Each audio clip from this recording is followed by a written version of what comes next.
Star Wars 7x7 episode 2636. Today we're going to talk about The Edge of Balance Volume 1. This is the manga from Viz Media, written by Shima Shinya and Justina Ireland. Punch it!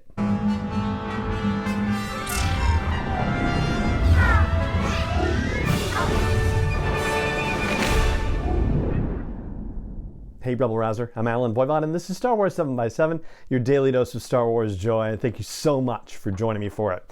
So here is the deal with The Edge of Balance Volume 1. This is the publisher's summary situation. It says, in the aftermath of the great hyperspace disaster, young Jedi Knight Lily Tora Asi is assigned to help displaced civilians relocate to Banshee, a planet in the Inug system far in the Outer Rim. While balancing the arrival of incoming settlers and teaching the Padawans on their temple outpost, Lily must also confront an attack by the insidious Drengir and, after the events of the Republic Fair, deal with the growing threat of the Nihil.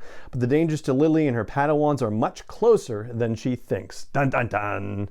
Now, we are 2 weeks out from when this was originally released on September 7th, and thank you very much to the fine folks at Viz Media for sharing a copy with me for me to check out and for me to talk about with you. This is very cool.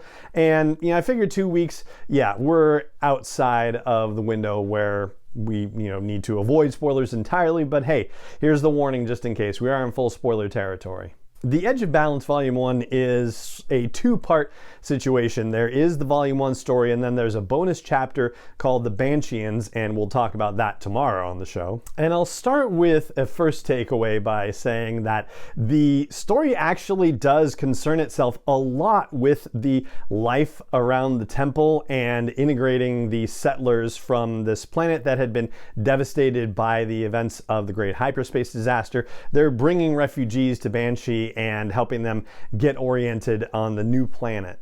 So there are chunks of time in the story where we get to watch younglings and Padawans practicing their lightsaber skills and actually having a dialogue with the master of the temple, who is Jedi Master Arkoff, who's a Wookiee, which is always exciting. And they take time to have discussions about, for example, the duality of the use of the lightsaber, right? The fact that it is used to both help and to hurt, and what that means as far as being a Jedi and how you can wield it, and tying into just broader philosophical concepts. And you can kind of even take it further by thinking about the balance between the light side of the Force and the dark side of the Force, and how ultimately a Jedi is looking to find balance in their behavior, which of course lines up with the actual title of the darn thing, The Edge of Balance.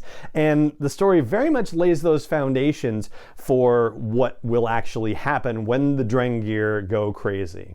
As for our main character, as for Lily, I think my second takeaway is that she is also questioning her, place in the Jedi Order, but from a different perspective from, say, what we were talking about just the other day with Anakin in that Obi-Wan and Anakin story, right? When it comes to Lily, what she is dealing with is that she has some ideas, she has some principles that she's holding on to, and she's constantly being challenged throughout this story by Master Arkoff to change her perspective, to broaden her perspective. And there's a moment where she's having a conversation with her Padawan Kieran, where she talks about how she, may be seen as inflexible, but she feels like being rigid allows her to hold on to certain principles, and the more that she becomes flexible, then she's not really sure what she's building her own moral foundation on. And so, as you might imagine, that's how the character is going to grow. Then that's how the story is going to help her grow, by challenging her perceptions and challenging her notion of the idea of balance as well. But for Lily and the rest of the Jedi, there is no alternative. They have to destroy the Drengir, which, kind of violates the whole notion of balance. And I think my third takeaway would be the question of balance and whether it can always be maintained. It certainly seems like with the Drengir, balance is not possible. The idea of balance being that, you do the least harm possible to save people if possible, but there are some cases where the only alternative is complete destruction, and that's the case with the Drengir. They cannot be stopped, at least not by any conventional means. Certainly, we saw in the novel Into the Dark by Claudia Gray, released back in February, that there is a way to put the Drengir to sleep, but as far as that goes, like that's some pretty intense stuff, and it required some serious Sith firepower to be able to do that. So yeah, and that in itself is almost odd, like the Sith actually doing something that did the least amount of harm comparatively speaking. But then again, I guess you could argue the Drengir themselves kind of violate the notion of balance anyway. So yeah, there's a lot of deep philosophical ideas that are interwoven and underpin the story, which is really a great change of pace. But the seeds of that trouble were planted early, pun intended. There's a settler who is arriving on Banshee who is taking very close care of a container, which the person says, oh yeah, I was given these by a friend and they're supposed to have seeds that'll help us start our farm. And yeah, you kind of see that and you get the idea that, oh no, this can't be good, because if you knew the publisher's summary in advance, you knew the Drengir were going to be involved, so that should be kind of like a big red flag, like, oh no, this is a problem. And so the question is whether this Mr. Kuba character is a witting or unwitting accomplice to seeding the Drengir on Banshee. And I say that as sort of a fourth takeaway for things, because the pace in this story is actually different.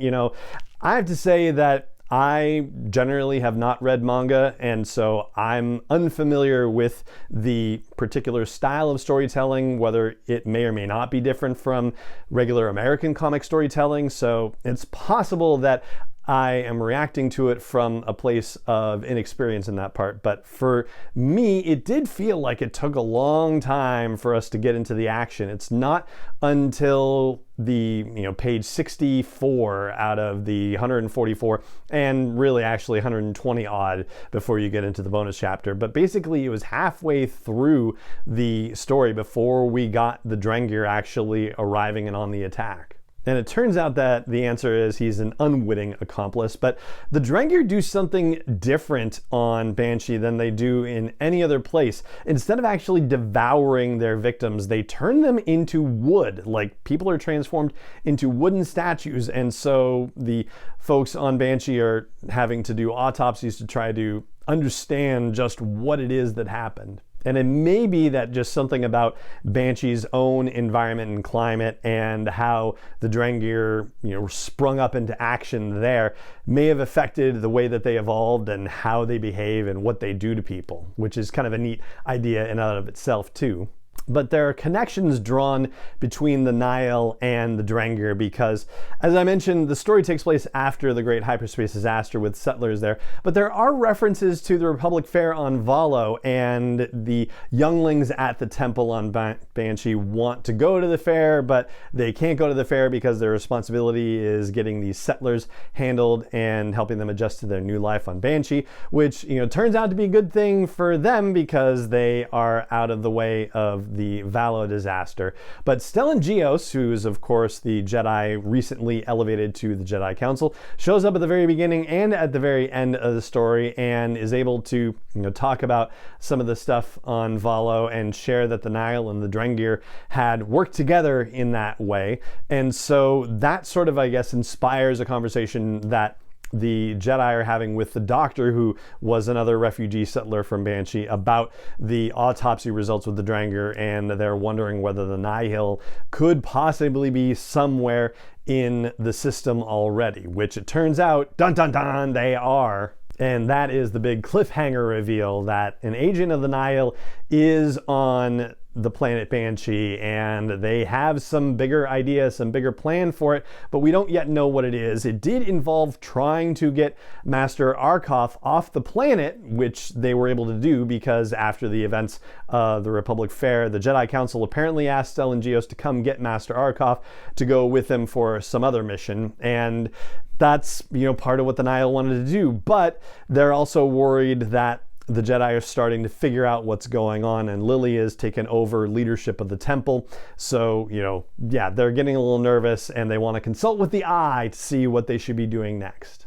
And that essentially is the deal with volume 1 of the main story of The Edge of Balance. And yeah, it was a little slow for, my own taste in developing to where the action and the real conflict was, but what they did in the lead up to it was also very interesting with the, relationship development between Master Arkoff and Jedi Knight Lily, and also with the Padawan Kieran and the younglings that are at the temple too, and just some of the philosophical conversations that they have in the process. I, felt that was definitely interesting, and, you wouldn't be able to get to that kind of stuff if you were just straight on the Drengir action and that was it. So, I did like it overall, and I'm looking forward to volume 2. So that's what I've got for you today. We'll talk about the bonus chapter on tomorrow's episode, but for now, it just remains for me to say thank you so much for joining me for this episode, as always, and may the Force be with you wherever in the world you may be. 7x7 is not endorsed or sponsored yet by Lucasfilm Limited, Disney, or 20th Century Fox, and is intended for entertainment and information purposes only. Star Wars, the Star Wars logo, all names and pictures of Star Wars characters, vehicles, and any other Star Wars related items are registered trademarks and/or copyrights of Lucasfilm Limited, or their respective trademark and copyright holders. May the Force be with them. All original content is copyright 2021 by Star Wars 7x7. We hope you love it.